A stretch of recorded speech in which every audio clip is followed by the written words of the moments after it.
It's End With Us, Chap 1. For my father, who tried his very best not to be his worst. And for my mother, who made sure we never saw him at his worst. Part 1. Chapter 1. As I sit here with one foot on either side of the ledge, looking down from 12 stories above the streets of Boston, I can't help but think about suicide. Not my own. I like my life enough to want to see it through. I'm more focused on other people, and how they ultimately come to the decision to just end their own lives. Do they ever regret it? In the moment after letting go and the second before they make impact, there has to be a little bit of remorse in that brief free fall. Do they look at the ground as it rushes toward them and think, well, crap. This was a bad idea. Somehow, I think not. I think about death a lot, particularly today, considering I just, 12 hours earlier, gave one of the most epic eulogies the people of Caellin'thor, Maine, have ever witnessed. Okay, maybe it wasn't the most epic. It very well could be considered the most disastrous. I guess that would depend on whether you were asking my mother or me. My mother, who probably won't speak to me for a solid year after today. Don't get me wrong, the eulogy I delivered wasn't profound enough to make history, like the one Brooke Shields delivered at Michael Jackson's funeral. Or the one delivered by Steve Jobs' sister. Or Pat Tillman's brother. But it was epic in its own way. I was nervous at first. It was the funeral of the prodigious Andrew Bloom, after all. Adored mayor of my hometown of Caellin'thor, Maine. Owner of the most successful real estate agency within city limits.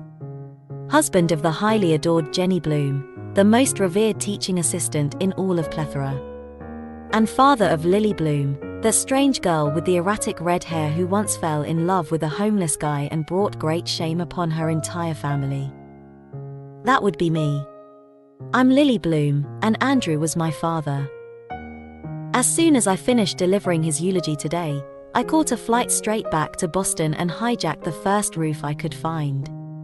Again, not because I'm suicidal.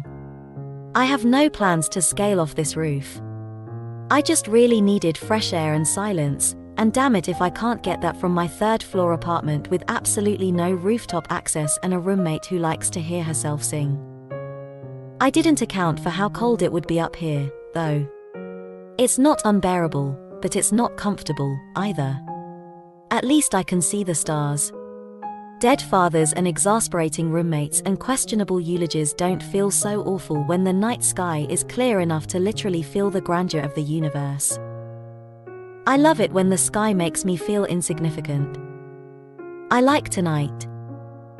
Well, let me rephrase this so that it more appropriately reflects my feelings in past tense. I like tonight.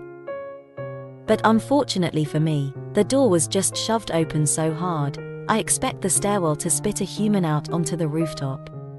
The door slams shut again and footsteps move swiftly across the deck. I don't even bother looking up.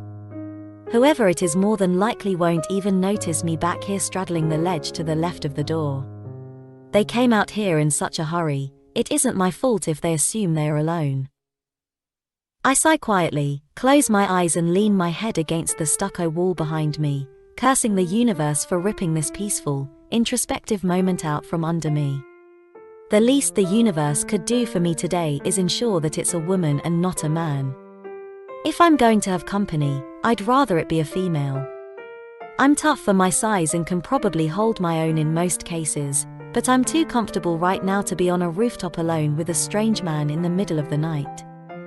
I might fear for my safety and feel the need to leave, and I really don't want to leave. As I said before, I'm comfortable. I finally allow my eyes to make the journey to the silhouette leaning over the ledge. As luck would have it, he's definitely male. Even leaning over the rail, I can tell he's tall. Broad shoulders create a strong contrast to the fragile way he's holding his head in his hands. I can barely make out the heavy rise and fall of his back as he drags in deep breaths and forces them back out when he's done with them. He appears to be on the verge of a breakdown. I contemplate speaking up to let him know he has company, or clearing my throat, but between thinking it and actually doing it, he spins around and kicks one of the patio chairs behind him. I flinch as it screeches across the deck, but being as though he isn't even aware he has an audience, the guy doesn't stop with just one kick. He kicks the chair repeatedly, over and over. Rather than give way beneath the blunt force of his foot, all the chair does is scoot farther and farther away from him. That chair must be made from marine-grade polymer. I once watched my father back over an outdoor patio table made of marine-grade polymer, and it practically laughed at him. Dented his bumper, but didn't even put a scratch on the table. This guy must realize he's no match for such a high-quality material, because he finally stops kicking the chair. He's now standing over it, his hands clenched in fists at his sides. To be honest, I'm a little envious. Here this guy is, taking his aggression out on patio furniture like a champ. He's obviously had a shitty day, as have I, but whereas I keep my aggression pent up until it manifests in the form of passive aggressiveness, this guy actually has an outlet. My outlet used to be gardening. Anytime I was stressed, I'd just go out to the backyard and pull every single weed I could find. But since the day I moved to Boston 2 years ago, I haven't had a backyard. Or a patio. I don't even have weeds. Maybe I need to invest in a marine-grade polymer patio chair. I stare at the guy a moment longer, wondering if he's ever going to move. He's just standing there, staring down at the chair. His hands aren't in fists anymore. They're resting on his hips, and I notice for the first time how his shirt doesn't fit him very well around his biceps. It fits him everywhere else, but his arms are huge. He begins fishing around in his pockets until he finds what he's looking for, and, in what I'm sure is probably an effort to release even more of his aggression, he lights up a joint. I'm 23, I've been through college and have done this very same recreational drug a time or two. I'm not going to judge this guy for feeling the need to toke up in private. But that's the thing, he's not in private. He just doesn't know that yet. He takes in a long drag of his joint and starts to turn back toward the ledge. He notices me on the exhale. He stops walking the second our eyes meet. His expression holds no shock, nor does it hold amusement when he sees me. He's about 10 feet away, but there's enough light from the stars that I can see his eyes as they slowly drag over my body without revealing a single thought. This guy holds his cards well. His gaze is narrow and his mouth is drawn tight, like a male version of the Mona Lisa. "What's your name?" he asks. I feel his voice in my stomach. That's not good. Voices should stop at the ears, but sometimes, not very often at all, actually, a voice will penetrate past my ears and reverberate straight down through my body. He has one of those voices. Deep, confident, and a little bit like butter. When I don't answer him, he brings the joint back to his mouth and takes another hit. "Lily," I finally say. I hate my voice. It sounds too weak to even reach his ears from here, much less reverberate inside his body. He lifts his chin a little and nudges his head toward me. "Will you please get down from there, Lily?" It isn't until he says this that I notice his posture. He's standing straight up now, rigid even. Almost as if he's nervous I'm going to fall. I'm not. This ledge is at least a foot wide, and I'm mostly on the roof side. I could easily catch myself before I fell, not to mention I've got the wind in my favor. I glance down at my legs and then back up at him. "No, thanks. I'm quite comfortable where I am." He turns a little, like he can't look straight at me. "Please get down." It's more of a demand now, despite his use of the word please. There are 7 empty chairs up here. Almost 6, I correct, reminding him that he just tried to murder one of them. He doesn't find the humor in my response. When I fail to follow his orders, he takes a couple of steps closer. "You are a mere 3 inches from falling to your death. I've been around enough of that for one day." He motions for me to get down again. "You're making me nervous." not to mention ruining my high. I roll my eyes and swing my legs over. Heaven forbid a joint go to waste. I hop down and wipe my hands across my jeans. Better, I say as I walk toward him. He lets out a rush of air, as if seeing me on the ledge actually had him holding his breath. I pass him to head for the side of the roof with the better view, and as I do, I can't help but notice how unfortunately cute he is. No. Cute is an insult. This guy is beautiful. Well manicured, smells like money, looks to be several years older than me. His eyes crinkle in the corners as they follow me, and his lips seem to frown, even when they aren't. When I reach the side of the building that overlooks the street, I lean forward and stare down at the cars below, trying not to appear impressed by him.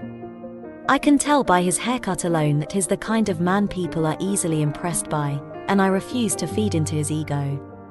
Not that he's done anything to make me think he even has one. But he is wearing a casual Burberry shirt, and I'm not sure I've ever been on the radar of someone who could casually afford one. I hear footsteps approaching from behind, and then he leans against the railing next to me. Out of the corner of my eye, I watch as he takes another hit of his joint. When he's finished, he offers it to me, but I wave it off. The last thing I need is to be under the influence around this guy. His voice is a drug in itself. I kind of want to hear it again, so I throw a question in his direction. So what did that chair do to make you so angry? He looks at me. Like really looks at me.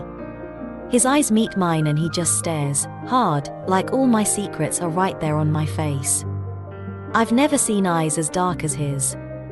Maybe I have, but they seem darker when they're attached to such an intimidating presence. He doesn't answer my question, but my curiosity isn't easily put to rest.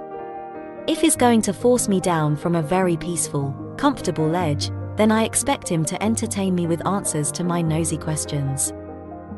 Was it a woman? I inquire. Did she break your heart? He laughs a little with that question. If only my issues were as trivial as matters of the heart. He leans into the wall so that he can face me. What floor do you live on? He licks his fingers and pinches the end of his joint, then puts it back in his pocket. I've never noticed you before. That's because I don't live here. I point in the direction of my apartment. See that insurance building? He squints as he looks in the direction I'm pointing. Yeah. I live in the building next to it. It's too short to see from here. It's only 3 stories tall. He's facing me again, resting his elbow on the ledge. If you live over there, why are you here? Your boyfriend live here or something? His comment somehow makes me feel cheap. It was too easy, an amateurish pickup line. From the looks of this guy, I know he has better skills than that. It makes me think he saves the more difficult pickup lines for the women he deems worthy. You have a nice roof, I tell him. He lifts an eyebrow, waiting for more of an explanation. I wanted fresh air. Somewhere to think. I pulled up Google Earth and found the closest apartment complex with a decent rooftop patio. He regards me with a smile. At least you're economical.